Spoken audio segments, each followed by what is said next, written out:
Yes, alright, oli ku Yugi Update TV ko sinzo bango tuuliriza we bali kwekuumira ku mayingo gano aga Yugi Update TV. Mbakulisa nnyo byonna gye mbadde mwebale gyonna egyo gye mututuusaako engalo. Abali emitala w'amayanja mbalamusizaako nnyo kubanga mukola kyamaanyi nnyo okubeera ku Yugi Update TV. Mbebazaamu ak'ensusso ogenda maaso n'okubanga musubscribinga ku Yugi Update TV ne musharinga ne mulikinga. Abajja mu comment section mbebaza nnyo ekyensusso kubanga mutu directinga ne mulaga eggwanga ekkuba ettuufu ki kye basaanidde okukola ki kye batasaanidde okukola. Ensi weetu kyokkolera wamu nga bukuyege kusobola okulaba nga tusobola okwebbulwa mu kye tulimu. Teri ategeera era teri ategeerera munne.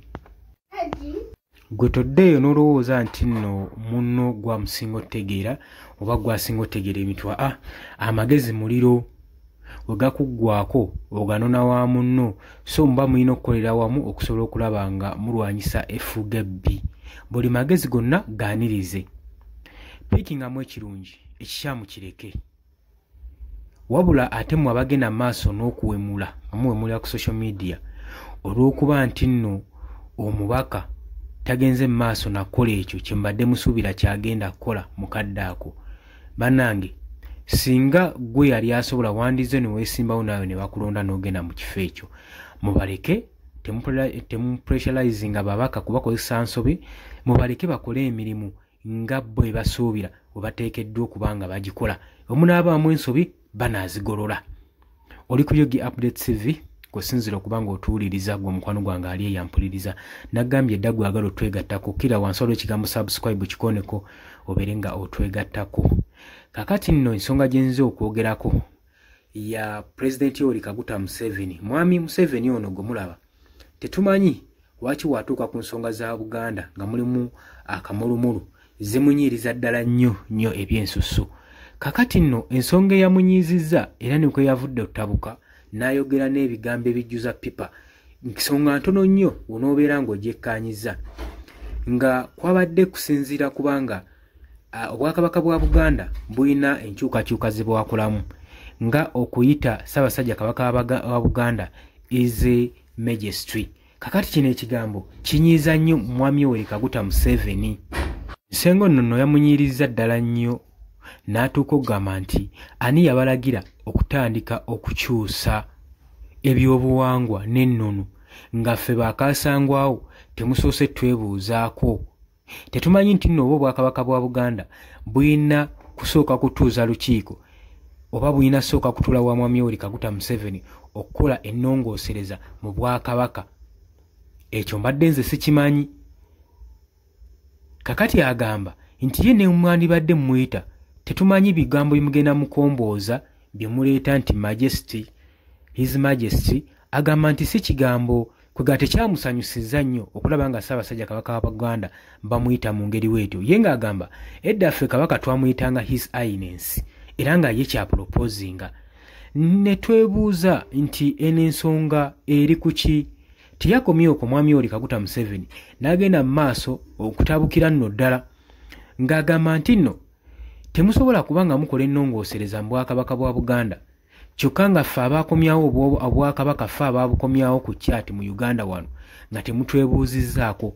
Mwandisoose ne mutuvaliwinga nnyo ffe abaakomyawo obwakabaka singa muba mugenda kukola kyenji n'emu mu bwakabaka. Kino nno kyewuunyisizza nnyo Abaganda saako ne Bannayuganda abasinga nga obwakabaka bwa Buganda bwe bulina okukola enkyukakyuka. Mwami Yoweri Kaguta Museveni alina okitegeerako. Simanyi Mwami Yoweri Kaguta Museveni akolanga ani mu bwakabaka bwa Buganda. Weewaawo kiyinza okuba kisaanidde kubanga buli nkyukakyuka yonna kimanyi bagikolera omukolo. Oba oliawo bandisaanidde okuba nga bamutegeezaako. Naye si ti kiri ku tteeka okuba nga Yoweri Kaguta Museveni alina okumanya mu nnongoosereza ezigenda mu maaso mu bwakabaka bwa Buganda. Tulabye ensonga nnyingi nnyo mu bwakabaka bwa Buganda. Amawanga mangi agenda gavvoola obwakabaka, abamu ne bavaayo ne beeyita Ssaabasajja Kabaka wa Buganda. Bonna nga government tereactinga accordingly. We ngamba okureactinga accordingly nga kwegamba tebakiteekamu maanyi ng'ebandi kitaddemu amaanyi ku some extent nti basooka ne bakireka ne kigetinga na viral okubeera nga kirina engeri gisobola okusooka okuaffectingamu obwakabaka. Tetumanyi lwaki. ensonga zino muzetegereze era muzitunuulire nnyo. Kati ng'omwana ono eyakwatibwa jjojjuza omwami oyo bamuyita Kampaka yagenda mu maaso n'okuvoola obwakabaka n'abuyisaamu amaaso. Gavumenti yali esobola okukwata omwami ono mu nnaku 2 nga tannaba kubeera ng'ayokya nnyo, naye baasooka ne bakireka ne kigeetinga vayiro kisooke kibeeko ne bye kittattanamu ako njagala okategeere, n'oluvannyuma ne bagamba nti akoze eki, akwatiddwa. Waliwo ajja okugamba nti ndi mu kuspreadinga evil spirit oba evil eri abantu. Twogera ku nsonga ezisaanidde era ensonga naye z'otunula ng'ogamba nti ate si musango okubanga basoosowaza nnyo Ssaabasajja Kabaka wa Buganda. Tiwali abagaana mawanga kusoosowaza kabaka waabwe. Buli omu n'obuwanga bwe waddemu okudifendinga obuwanga bwe mu ngeri gy'aba ayagalamu ng'asinziira mu nnono ye. Oba ekyo mukitegeera? So ensonga ng'ezo obwakabaka bwa Buganda okulamu ennongoosereza Mwami Yoweri Kaguta Museveni alina okuba ng'akitegiddeko. Ekyo obadde tokimanyi, ekyo ekiti we kiri. Era agamba bakoze ekivve nnyo okukuyita kabaka His Majesty ng'ate edda bamuyitanga His Highness. Ezo enteekateeka yandibadde akimanyaako nga ye eyaleeta obwakabaka mu 1993. Bw'atyo bw'agamba Mwami Yoweri Kaguta Museveni. Era ali so frustrated, agamba ali so disappointed, aliiriddwamu nnyo olukwe n'obwakabaka bwa Buganda. Obadde oli ku Yugi Updates TV kusinzira obanga otuwuliriza.